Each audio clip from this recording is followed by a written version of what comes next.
Hey, y'all, come on in. You're here on a spooky autumnal day. We are off to revisit an old friend with the help of Barrister and Mann. It's a beautiful morning with the Barbershop Duet. Hi, I'm Marcus Klinger with Klinger Vocal Studio. And I'm Sarah Vincent with Sarah Vincent Virtual Pilates. But on Wednesdays and Saturdays. We are the Barbershop Duet. Hey, y'all, come on in. Thank you for finding our little barbershop. If you happen to be here during one of the live premieres on YouTube, why, come on in the live chat, meet the Whiff Pack. A cool group of friends hanging out from all over the world. Matt Hall's in there, Namby's in there. They'd love to meet you too. They would. And for our mention today, we wanted to talk about Southern Witchcraft's The Artisan. Y'all, as soon as we started this show, everyone seemed to point us over to the Southern Witchcraft's website so we could grab our first few, and they were incredible. A vegan line of soaps with scents that all bordered on the macabre or the occult autumn ash was our first one, and y'all, we bought the EDP. It was incredible. Sadly, they had to hang up their brooms last year forever. But in this wet shaving world, amazing scents have a way of never really going away forever. And Will and his mom Paula at Barrister and Mann have resuscitated one of the absolute favorites from the Southern Witchcraft line, Samhain, which you've never heard of if you saw our episode because we kept calling it Samhain, but we did that rather honestly.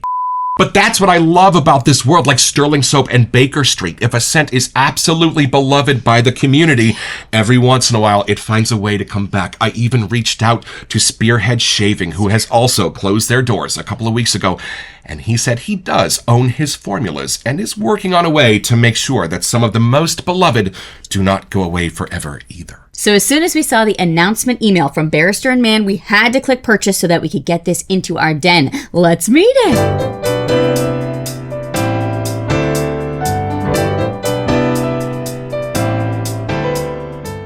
So y'all, just to clear up a little mystery right out of the box, this is exactly the same scent blend from exactly the same suppliers that Southern Witchcraft used, but we're wondering if the different bases might have a different effect on the scent, or even maybe a little bit of time. You know, they say wine matures. So from the newly written sales page at barristerandmann.com. Ensconced upon their ancestral island home, they had long coexisted with fell creatures, spirits that could wreak havoc and trap the unwary, but who also could provide boons and good luck for the right price.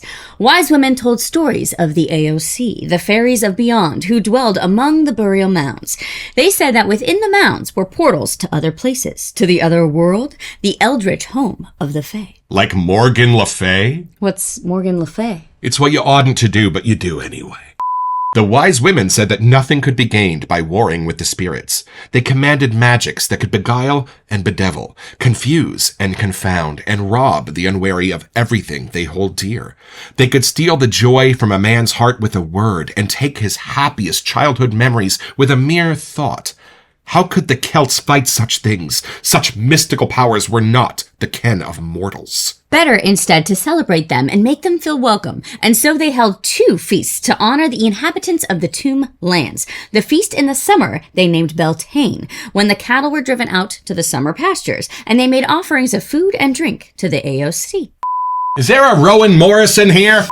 The feast in the autumn they named Samhain, a Celtic rite that was ancient when civilization was young. Samhain marks the unsealing of burial mounds, a season of bonfires and sacrifices, and of wine, merriment, and costumes. Celebrants go door to door dressed to hide themselves from the mischief of the AOC, reciting verses for food. They revel in the warmth of the harvest and the bounty of their hard work. Samhain is the beginning of the twilight, the balmy gloom before the winter chill. It is the velvety burnished dusk of the fading light, and it is beautiful. And so are those scent notes, which we're going to skip over.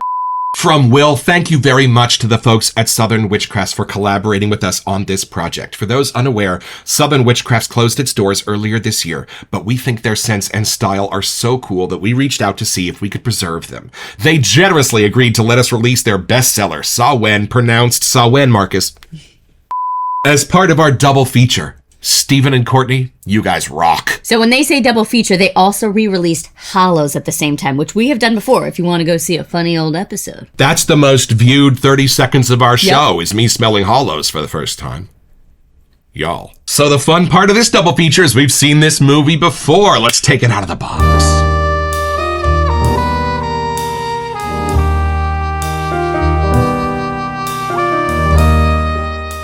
There are no personalized notes this time because this is one of the first packages to come from Barrister and Mann's new distribution center. Okay, let's see. Oh, I love this idea. The soaps are stacked tall. Boy, do they know us. It fits perfectly. Look at him staring at you from the bottom of that box. Yeah, it's spanking. It's like bad basil. Right, Eugene? Look at that label. Y'all, if you make a poster of this, I will buy it for the bathroom and frame it. I love how the writing looks like an old movie poster from the 50s. Even the side label has it on there, too. And there's the Southern Witchcraft logo on there, too. Oh, I love seeing it in print again. Well, y'all, come along with us. We've got a back row seat for this matinee. It's time for a second first impression.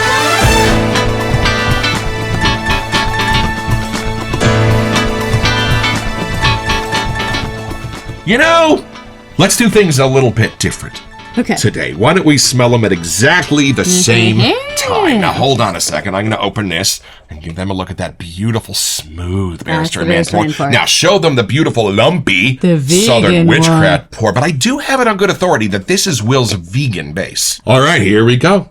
Cheers. Oh.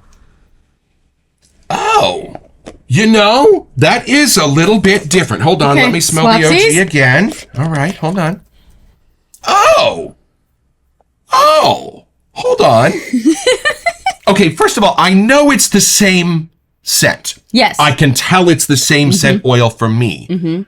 But I am loving what a little bit of time and what a different base is doing for the scent, because for sure, different things are jumping out a little bit for me. What are you getting? This one I would say is a little creamier, not sweeter, but I think even the base may be helping with that. Like somehow the pumpkin sandalwoody business is a little louder in that one. Oh, there's something edgy in this, herby, a tiny bit sweet that's jumping out a little bit more than in there. But y'all, as we dip our toes into the world of raw material perfuming, we know that those raw materials, because a lot of them do come from nature, are going to bind with different ingredients in the bases in different ways. There are still organic things in these bases. There's just something a little bit more rugged about the Southern Witchcrafts one. Like, I feel like that's part of their thumbprint. It's very raw. It's very real, kind of stripped from all of the little sweeter sides. Right, and I'm getting a little bit more of a lemon in here, a little bit more of a citrus to kind of smooth things out a little bit. But you're right, this does have a little bit more of a rugged sense to it. But they're the same scent. We're just trying to find the differences, that's all. I see what you're saying about something a little subtly sweeter and lighter. Right. Almost like a butter. It's not in there, but like an actual butter kind of a scent. Is it something in like the bourbon side or tobacco side? Like there's something a little sweeter and brighter at the end of the whiff, I think. I'm kind of getting it more in the herbs and grasses, a little bit more in that sort of sagey zone. In that part. In the middle. And y'all, it's not that the scents are different. Hold on. I mix music a lot of the time. It's about this instrument is turned up a little bit. This singer is turned down a little bit. The drum kit is given a little bit of reverb. It's that kind of thing. Those are the differences we're talking about, not in the scent formula itself. Although I feel like you're probably excited since you've proclaimed this as your favorite base. Having someone in double, now we don't have to like siphon out just little portions to use. We can make it share a little bit. They are almost identical. It's a little bit of the sandalwood. It's a little bit of the pumpkin for me that's different, but just a touch, just in the way that a different base would have an effect on it.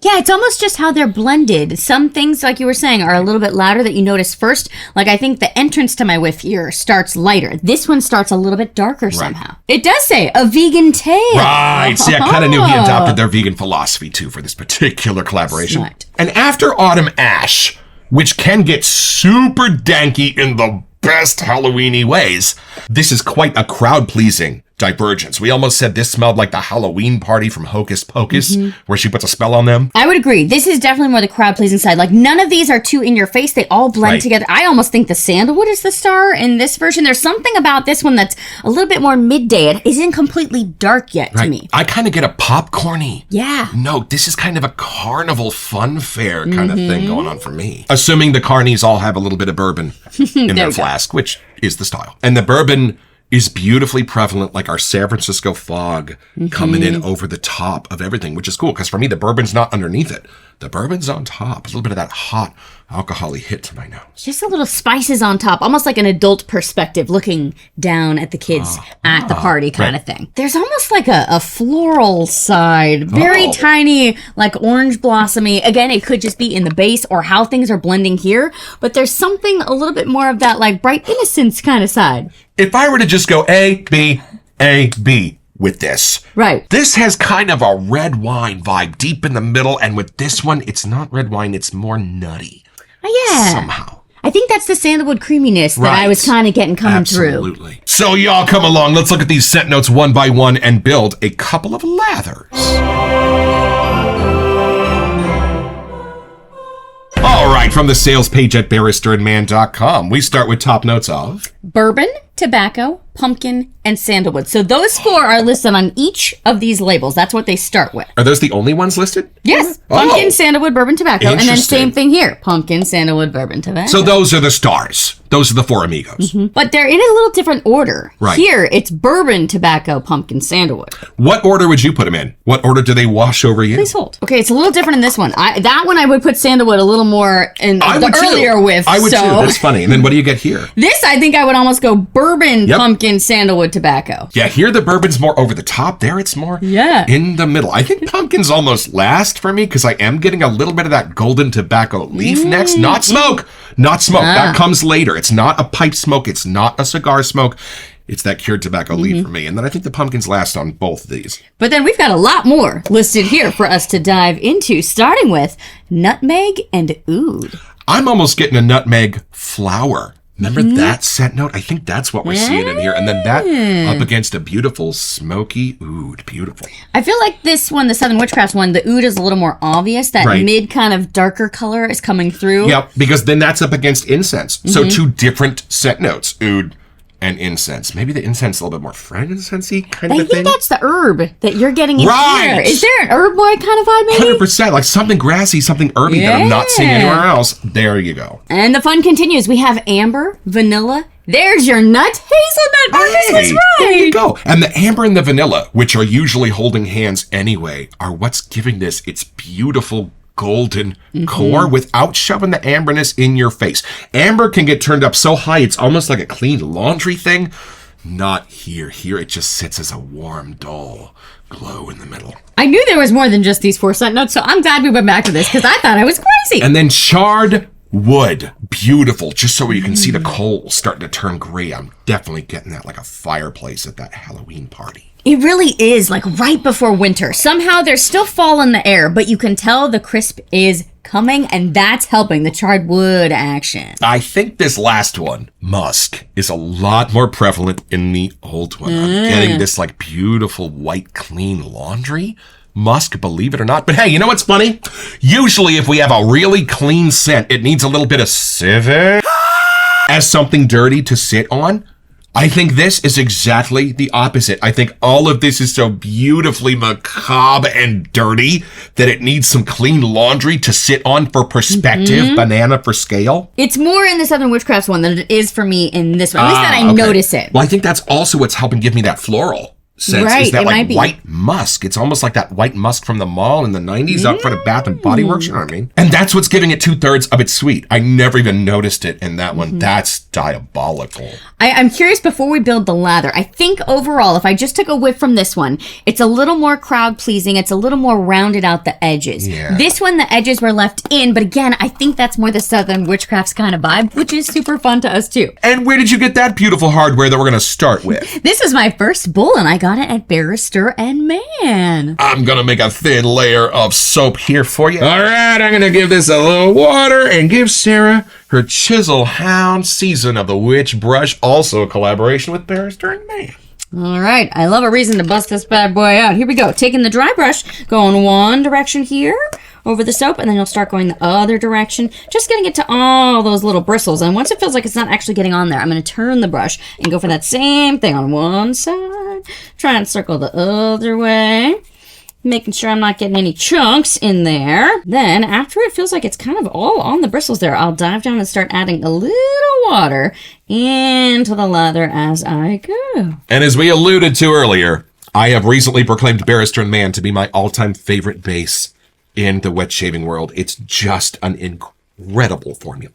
Things are waking up over here, I can my smell it. friend. I can A little smell it. more buttery and I was bright gonna say, something? I think the throw's a little bit farther with B&M than it I even think is from the so. original. And as long as you're working on that, I might as well build our OG Southern Witchcrafts lather. This is my Captain's Choice copper bowl in the polished colorway. Hit it with a little water. And this is my Doppler brush. This is a recent acquisition from Phoenix Artisan Accoutrements. I think it's the same knot as the Cyclotrode X, but I love how this handle feels in my hand. Again, a little forward.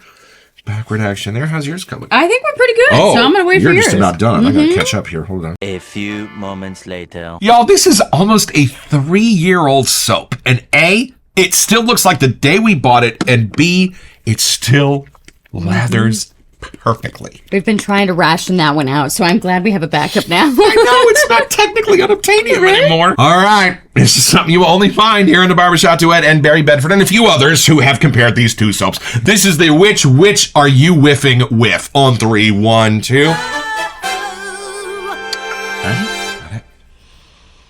Oh, you know what's funny? They're a little bit more the same once you lather them for me. What are you getting? You know, I would agree. This one is still just slightly darker in the hue. Like, okay, I still right. get something a little brighter in this one, Yeah. and a little more of that mid-tone here. Like, the nuttiness, the Right. deeper side, something the way that mid-tier is Yes. blending is a little different. I think if anything, the new one is grabbing onto the hazelnut a little bit more than the old one, and the old one's grabbing on a little bit more to the pumpkin and the tobacco. Yeah. Or I actually get more of, like, the oud, incense, middle. Like, those Yes. guys talk a little bit to me more here. Right, but luckily, they are prevalent in both. And why don't we do this, AB? We were just watching our Mark Zarati this morning. We love watching him shave on YouTube, but we don't do shaving here in the Barbershop Duet. We figured if y'all came here for a review, you might like to see what these bases look like when they coat and cover a face. Ooh, how do they feel in that side by side? Good. They look different? Yeah, that one's a little slightly more padded. You probably just built a better lather than I did. No, I highly doubt that. This one's a little more about the lather building tiny bubbles. This one's more about getting your razor to ice skate. And just for review, this was the Barrister and Mann. This is the Southern Witchcrafts. Well, as the after party begins, why don't you come along with us? We'll take this a little bit deeper.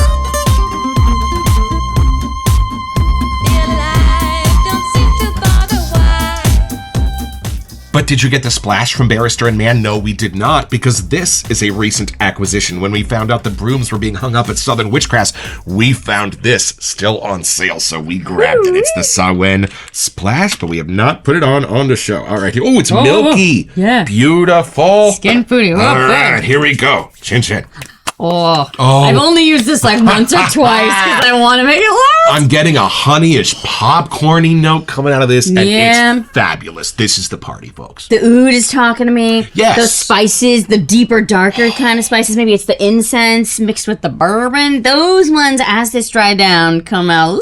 It's getting darker outside. And it's not the cleaner oud from Oud Spice. It's more of that danky, mysterious oud from Indigo Oud from Shannon's, y'all. I almost feel like we're in like a dark cave or like a much damper kind of a place. As this is drying down, it's not going into autumn ash territory, but it does have a little more throw in that direction. And Will, if you could see your way to bringing back autumn ash, maybe next Halloween, I am pretty sure the community would write songs about it. I feel like something caramely, like more like caramel popcorn, not butter popcorn. Something in here is a little different. So I Right. wonder if the splash from Barrister and Mann, has that come out too? Or if the other parts just, I'm curious. Now we got to get the other spot. Remember when we first started our show and the first box from Southern Witchcrafts arrived on your mother's very Catholic front porch? She was like, what are you guys doing? What is this you're bringing to my house? We had some explaining to do, just saying. Well, the first thing out of my mouth should probably not have been, well, they don't use animals. There were only a few from them that we were not able to get. I think Bunana. There were a few other ones that right. I was looking and I was like, it would have been fun to have those. But the ones we have, we cherish and we try to use sparingly because they are like old friends. You got to make sure they can still stay around. And Deserology, the cosmetology of the dead, is actually inspired by the real cosmetics they use on deceased people. Because when I smelled it, I was like, there's no way they know that. Because at the funeral home, we use a special brand of cosmetics that does not react the same way to body heat because we don't have body heat once we pass away. The cosmetics have to be specially made. But they have a special unisex scent to them that their soap Deserology just nailed. And I asked them, did you guys have some kind of inside information on this? And he said, absolutely. We have friends that are funeral directors. Well, that's the level of service and authenticity you get from Southern Witchcrafts. Which I can see why Will had to make sure that they still had their little echo in our world, Right. especially in such a memorable seasonal. I love the new label, but this one, it still just speaks into where it all started. I know. I was sad when they started updating their labels. I love these OG ones, and each one had a different little spider icon webs. at the bottom. Although I do feel like this is a little bit more of a masculine version. Like, just sitting on the shelf. I feel like the gentleman and the horror kind of Halloween vibes are really speaking here. Did you say horror? Yes. Okay. So it's pretty simple, y'all. Just be giant fans of Southern Witchcrafts like Will Carius was. And when they go away, you're going to miss them. And as the months go by, you're going to start getting a little nostalgic for those scents. And then you're going to realize, wait a minute, maybe I can make a phone call over to those nice folks and see if there's a way we can resurrect one of their classics for the Halloween season. And you're going to get your out.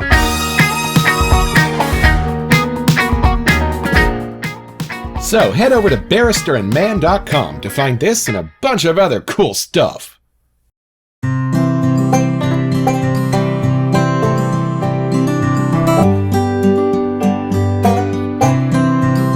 Well, I've had my shave with Samhain, and you know why I love this? It's almost like when I have a beloved movie that I love, and Kino Lorber grabs it and gives it an update, gives it a 4K restoration from the original negative and represents it on an ultra high definition disc. That's this old favorite of mine, this ancient horror movie from deep in our 3-year history of this show, brought back in a brand new restoration with, let's face it, my favorite base in all of the wet shaving world. I could not be more delighted at this collaboration. Thank you, Southern Witchcrafts, Will and Paula, and if we could be so bold, we'd love to see some Autumn Ash next year.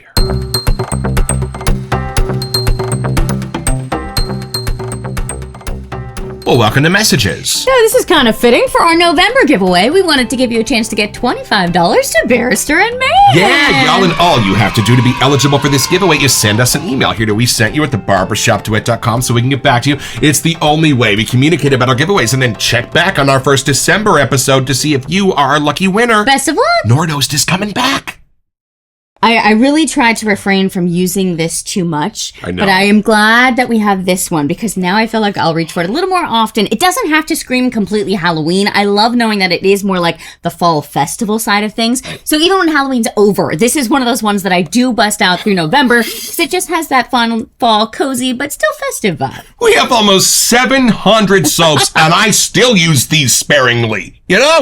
That's how you know you're a real wet shaver. After 600 man. some soaps, and you still have to savor the ones that you have. What was the one from the razor company? Gothorum Tonstrina. Right, The with ghostly, black. dusty barbershop. Y'all. So last analysis, Will, Paula, you absolutely nailed it. This is a phenomenal rebirth of one of our favorite scents, and we are so excited to see what else might be coming from Barrister and Mann / Southern Witchcraft next year. Don't forget your next appointment with the Barbershop Duet. You'll smell better just watching this.